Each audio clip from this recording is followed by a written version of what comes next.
Hello everyone, welcome to my channel Learn English Easily with Sarada Chintala. Today I am going to teach you an important topic, especially for 10th class students. This is from Unit 1,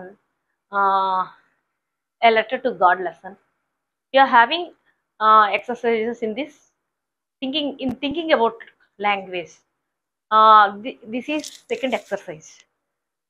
నేను already first exercise మీద ఒక video చేశాను. ఇది second exercise. ఈ ఎక్సర్సైజ్లో మీకు matching ఉంటుందన్నమాట. Matching అంటే ఇక్కడ డిఫరెంట్ సెంటెన్సెస్ ఉంటాయి, దానికి మీనింగ్స్ ఇక్కడ ఉంటాయి అన్నమాట. ఈ రెండింటిని మనం మ్యాచ్ చేయాలి. యాక్చువల్గా ఒక వర్డ్, ఇంగ్లీష్లోని ఒక వర్డ్కి అనేక అర్థాలు ఉంటాయి అన్నమాట. ఒక్కొక్క సందర్భంలో ఆ వర్డ్ వాడినప్పుడు వేరే మీనింగ్ ఉంటుంది. ఇక్కడ మనకి ఇచ్చిన వర్డ్ ఏంటంటే హోప్. హోప్ అంటే ఏంటి? ఒక ఆశ, కోరిక, అనుకోవడం అన్నమాట, ఆశించడం. దీన్ని కానీ ప్రతిసారి ఇదే అర్థం రాదు. ఒక్కొక్క సందర్భంలో ఒక్కొక్క ఉంటుంది మీనింగ్ ఉంటుంది అన్నమాట. సో చూడండి, ఫస్ట్ దానికి will you get the subjects you want to study in college. నువ్వు చదవాలనుకున్న కాలేజీలో నువ్వు చదవాలనుకుంటున్న సబ్జెక్ట్స్ ఉంటాయా అని అడిగినప్పుడు ఐ హోప్ సో అని అన్నప్పుడు ఏంటి దాని అర్థం ఏంటి? నేను అలా అనుకుంటున్నాను, ఉంటాయని అనుకుంటున్నాను అని. దాని అలాంటి సెంటెన్స్లో మీనింగ్ ఏంటి? Thinking this would happen, it may or may not have happened. So నేను అనుకుంటున్నాను ఉంటాయని, ఉండొచ్చు ఉండకపోవచ్చు, అది దాని అర్థం. ఐ హోప్ సో అంటే thinking this would happen, it may or may not have happened. So నేను ఉంటాయని అనుకుంటున్నాను అంటే దాని అర్థం ఏంటి? ఉంటాయని అనుకుంటున్నానంటే పూర్తిగా ఎస్ ఉంటాయి కాదు, ఇక్కడ కొంచెం ఆఫ్ ఏంటి, మే నాట్ హ్యావ్ హ్యాపెండ్, జరగకపోవచ్చు కూడా. అది I hope you don't mind my saying this but I don't like the way you are arguing. I hope you don't mind my saying this but I don't like the way you are arguing. So నేను ఇక్కడ ఏంటంటే నువ్వు ఏమీ అనుకోవని చెప్తున్నాను, కానీ నువ్వు అలా argue చేయడం బాగాలేదు అంటే ఇది ఒక పొలైట్ వే మాట. పొలైట్ వేలో అవతల మనిషికి మనం చెప్పినప్పుడు ఈ విధంగా చెప్తాము. ఏంటి ఇది? Showing concern that what you say should not offend or disturb the other person, a way of being polite. So నేను నువ్వు చేసిన పని బాగాలేదు అని మనం నువ్వు చేసింది కరెక్ట్ కాదని అబ్రప్ట్గా చెప్పకుండా ఇలా నువ్వు ఆర్గ్యూ చేయడం బాగాలేదు, నేను నీకు ఒక చెప్పాలనుకుంటున్నాను, నువ్వు బాధపడినంటే నీకు ఒక చెప్పాలనుకుంటున్నాను అనేసి ఒక అదేంటంటే పొలైట్ వేలో ఒక మనిషికి వాళ్ళు చేసిన తప్పుని చెప్పడం.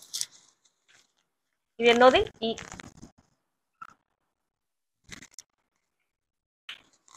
This discovery will give new hope to HIV AIDS sufferers. ఈ డిస్కవరీ, ఈ కొత్తగా కనిపెట్టిన ఏదైనా డిస్కవరీ ఉంది కదా, అది అంటే మందు కానీ ఏదైనా, అది ఆ HIV వ్యాధిగ్రస్తులకి ఒక న్యూ హోప్ని ఇస్తుంది. అంటే వాళ్ళకు జీవితంపై కొత్త ఆశ కలిగిస్తుంది. అంటే a feeling that something good will probably happen. అంటే ఒక మంచి జరుగుతుంది అని ఆశించడం అన్నమాట, కొత్త ఏదైనా కనిపెడితే. అది next, we were hoping against hope that the judges would not notice our mistakes. We were hoping against hope that the judges would not notice our mistakes. We were hoping against ఏంటి? మనం ఏంటి hope చేస్తున్నామంటే against hope that the judges would not notice our mistakes. Judges మన మిస్టేక్ని notice చేయకపోవచ్చు అనే హోప్కి ఎగనెస్ట్గా మనం hope చేస్తున్నాం. అంటే యాక్చువల్గా అది జరగకపోవచ్చు అని కొంత డౌట్ కూడా ఉంటుంది. Wishing for something to happen although this is very unlikely. అది ఎందుకంటే జడ్జెస్ అనేవాళ్ళు అన్ని జాగ్రత్తగా చూసుకుంటారు, కానీ మన మిస్టేక్స్ని చూడరు అని అనుకోవడం పొరపాటు. ఇక్కడ అంటే wishing for something to happen although this is very unlikely, జరగపోవచ్చు అని అది జరిగేది కాదు, మనం అది యాక్చువల్గా జరగదు కానీ అలా జరగాలని అనుకోవడం అన్నమాట. I called early in the hope of speaking to her before she went to school. I called early in the hope of some speaking to her before she went to school. So నేను ఆవిడతో ఆవిడ స్కూల్కి వెళ్ళిపోయే ముందు నేను call చేశాను. ఎందుకంటే ఆవిడ దొరుకుతుందని ఆశతో, ఉద్దేశంతో. అంటే ఆవిడ స్కూల్కి వెళ్ళాక ఆవిడకి ఫోన్ చేయడం అవ్వదు, కానీ స్కూల్కి వెళ్లే ముందు ఫోన్ చేస్తే గ్యారంటీగా దొరుకుతుంది కదా, గ్యారంటీగా మాట్లాడొచ్చు కదా అని ఆశ అన్నమాట. అంటే గ్యారంటీ జరుగుతుందని, wanting something to happen and thinking it quite possible. So ఒకటి జరగాలనుకోవడం, మనం ఏమనుకుంటాం, తప్పకుండా జరుగుతుంది అని ఆశిస్తూ చేయడాన్ని, హోప్, ఆలోచించడాన్ని, ఊహించడాన్ని అప్పుడు ఈ సందర్భంలో వాడతాం. Just when everybody had given up hope the fisherman came back 7 days after the cyclone. అంటే అందరూ సైక్లోన్ ఉంది, చాలా బీభత్సంగా ఉంది వాతావరణం. ఫిషర్మ్యాన్ సముద్రం మీదకి వెళ్ళారు, వాళ్ళ నుంచి ఎటువంటి సమాచారం రాలేదు. అందరూ హోప్ వదిలేసుకొని వెళ్ళిపోయారు.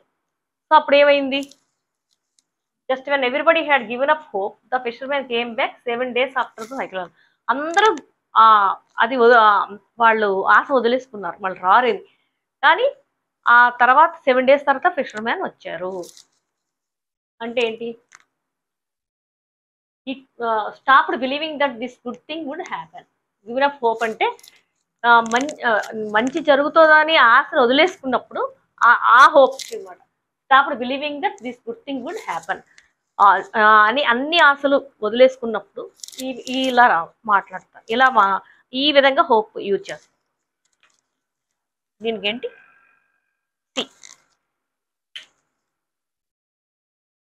I think you understand this, children. Thank you.